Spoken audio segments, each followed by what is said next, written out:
श्री शिवाय नमस्तुभ्यं भक्तों, स्वागत है आप सबका आपके अपने YouTube चैनल नमामि शिवजी में। भगवान भोलेनाथ की कृपा हम सब पर सदैव बनी रहे। भक्तों, आज के वीडियो में आप सुनेंगे ज्येष्ठ मास के प्रदोष व्रत के बारे में। ज्येष्ठ मास का पहला प्रदोष व्रत किस दिन रखा जाएगा, कौन कौन से शुभ संयोग बन रहे, कौन सा प्रदोष व्रत है इस दिन, क्योंकि प्रत्येक प्रदोष व्रत दिन के अनुसार अपना महत्व रखता है। व्रत कथा के बारे में वीडियो में आगे बढ़ने से पहले कमेंट बॉक्स में महादेव का जयकारा लगाएं। पूर्ण श्रद्धा भक्ति के साथ हर हर महादेव, जय श्री कृष्णा अवश्य लिखें। चैनल पर पहली बार विजिट हुए, पहली बार मेरी आवाज़ सुन रहे तो चैनल को सब्सक्राइब करके बेल आइकन अवश्य दबाएं। इससे हमारी वीडियो की नोटिफिकेशन आप तक पहुंचती रहे और आपको नई नई जानकारी मिलती रहे। भक्तों, सनातन धर्म में प्रदोष व्रत का विशेष महत्व है। प्रदोष व्रत देवों के देव महादेव को समर्पित होता है। प्रदोष व्रत के दिन पूजा आराधना करने से भक्तों के जीवन में आ रहे संकट सदैव के लिए दूर हो जाते हैं। महादेव अपने भक्तों की सभी समस्याएं दूर करते हैं। आप जिस भी उद्देश्य से प्रदोष व्रत रखते हैं, आपका वह उद्देश्य अवश्य पूर्ण होता है। प्रदोष व्रत रखने से महादेव अति शीघ्र प्रसन्न होते हैं। जैसा कि आप सभी लोग जानते, प्रदोष व्रत में प्रदोष काल के समय की गई पूजा का विशेष महत्व होता है। ज्येष्ठ मास का प्रदोष व्रत इस बार बेहद ही खास संयोग में पड़ रहा है। 4 जून को मासिक शिवरात्रि और प्रदोष व्रत दोनों ही एक साथ मंगलवार के दिन पड़ रहे। मंगलवार के दिन प्रदोष व्रत होने के कारण इस प्रदोष व्रत को भौम प्रदोष व्रत कहा जाएगा। इस दिन भौम प्रदोष व्रत की कथा श्रवण करने का विशेष महत्व है। आप व्रत रखें या ना रखें, कथा अवश्य श्रवण करें। भगवान भोलेनाथ की पूजा आराधना करने, कथा श्रवण करने से व्रत का फल प्राप्त होता है। इस दिन ज्येष्ठ मास का बड़ा मंगलवार है। इसके अलावा भक्तों, इस दिन शोभन योग, सर्वार्थ सिद्धि योग भी बन रहे। इस दिन बड़ा मंगलवार होने की वजह से रुद्र अवतार कहे जाने वाले पवन पुत्र हनुमान जी की पूजा करने से भक्तों की सभी मनोकामनाएं पूर्ण होंगी। भौम प्रदोष व्रत का विशेष महत्व है। भौम प्रदोष व्रत के दिन बजरंगबली की पूजा आराधना करने से भी भक्तों के जीवन में आ रहे संकट दूर होंगे। ज्येष्ठ मास का पहला प्रदोष व्रत 4 जून को रखा जाएगा। ज्येष्ठ कृष्ण त्रयोदशी तिथि की शुरुआत भक्तों 3 जून रात्र 12:18 पर होगी। इसका समापन 4 जून 2024 रात 10:01 पर होगा। भक्तों, प्रदोष व्रत की पूजा संध्या काल में की जाती है, इसलिए प्रदोष व्रत 4 जून मंगलवार के दिन रखा जाएगा। मासिक शिवरात्रि व्रत, मासिक शिवरात्रि ज्येष्ठ कृष्ण चतुर्दशी तिथि का आरंभ भक्तों 4 जून रात 10:01 से होगा। 5 जून को रात 7:54 पर इसका समापन होगा। शिवरात्रि व्रत का मुहूर्त भी निशिता काल में होता है, इसलिए मासिक शिवरात्रि का व्रत भी 4 जून को ही रखा जाएगा।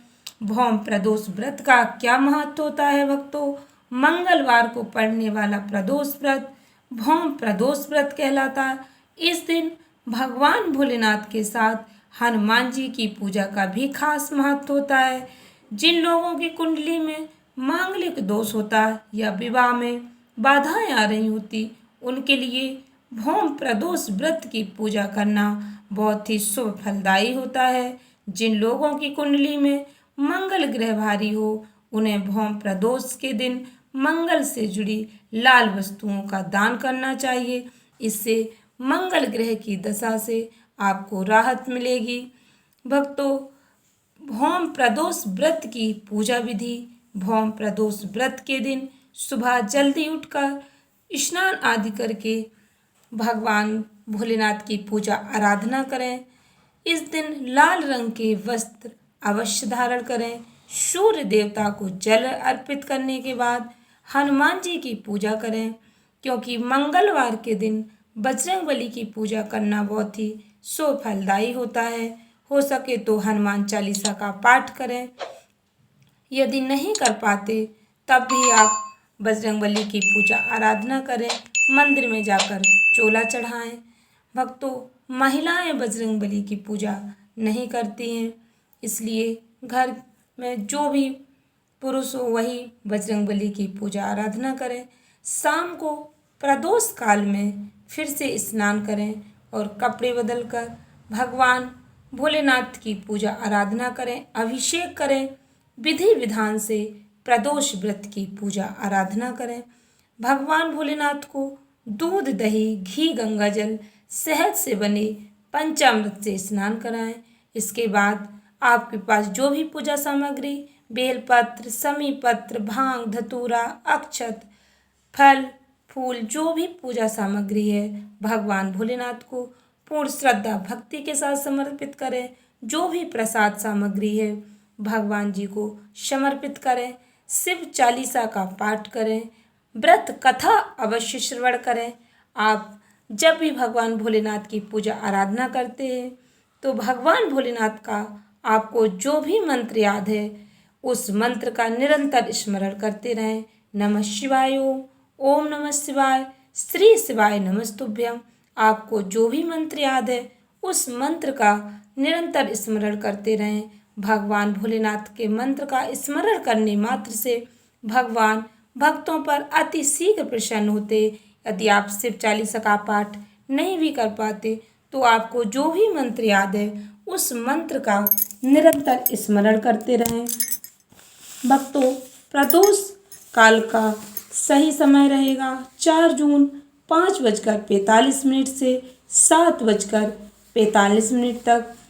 प्रदोष काल का समय सूर्यास्त से 1 घंटे पहले, सूर्यास्त के बाद 1 घंटा बाद तक का रहता है। भौम प्रदोष व्रत कथा ध्यान से सुने भक्तों, पूर्ण श्रद्धा भक्ति के साथ। एक नगर में एक वृद्धा रहती थी। उसका एक ही पुत्र था। वृद्धा की हनुमान जी पर गहरी आस्था थी। वह प्रत्येक मंगलवार को नियम पूर्वक व्रत रखकर हनुमान जी की आराधना करती थी। एक बार हनुमान जी ने उसकी श्रद्धा की परीक्षा लेने की सोची। हनुमान जी साधु का वेश धारण कर वृद्धा के घर गए और पुकारने लगे, है कोई हनुमान भक्त जो हमारी इच्छा पूर्ण करे। पुकार सुन वृद्धा बाहर आई और बोली, आज्ञा महाराज। हनुमान वेशधारी साधु बोले, मैं भूखा हूँ, भोजन करूँगा, तू थोड़ी जमीन लीप दे। वृद्धा दुविधा में पड़ गई। अंततः हाथ जोड़कर बोली, महाराज, लीपने और मिट्टी खोदने के अतिरिक्त आप कोई दूसरी आज्ञा दें, मैं अवश्य पूर्ण करूँगी। साधु ने 3 बार प्रतिज्ञा कराने के बाद कहा, तू अपने बेटे को बुला, मैं उसकी पीठ पर आग जलाकर भोजन बनाऊंगा। यह सुनकर वृद्धा घबरा गई, परंतु वह प्रतिज्ञाबद्ध थी। उसने अपने पुत्र को बुलाकर साधु के सुपुर्द कर दिया। वेशधारी साधु हनुमान जी ने वृद्धा के हाथों से उसके पुत्र को पेट के बल लिटवाया और उसकी पीठ पर आग जलवाई। आग जलाकर दुखी मन से वृद्धा अपने घर में चली गई। इधर भोजन बनाकर साधु ने वृद्धा को बुलाकर कहा, तुम अपने पुत्र को पुकारो ताकि वह भी आकर भोग लगा ले। इस पर वृद्धा बोली, उसका नाम लेकर मुझे और कष्ट ना पहुँचाओ। लेकिन जब साधु महाराज नहीं माने तो वृद्धा ने अपने पुत्र को आवाज़ लगाई। अपने पुत्र को जीवित देख वृद्धा को बहुत आश्चर्य हुआ और वह साधु के चरणों में गिर पड़ी। हनुमान जी अपने वास्तविक रूप में प्रकट हुए और वृद्धा को भक्ति का आशीर्वाद दिया। भक्तों, भौम प्रदोष व्रत करने वाले जातकों को व्रत कथा अवश्य सुननी चाहिए। जो भौम प्रदोष व्रत कथा पढ़ते या सुनते हैं उन पर हनुमान जी की विशेष कृपा होती है। आशा करती हूँ वीडियो अच्छी लगी होगी, उपयोगी लगी हो तो वीडियो को लाइक शेयर अवश्य करें। धन्यवाद भक्तों। श्री शिवाय नमस्तुभ्यं।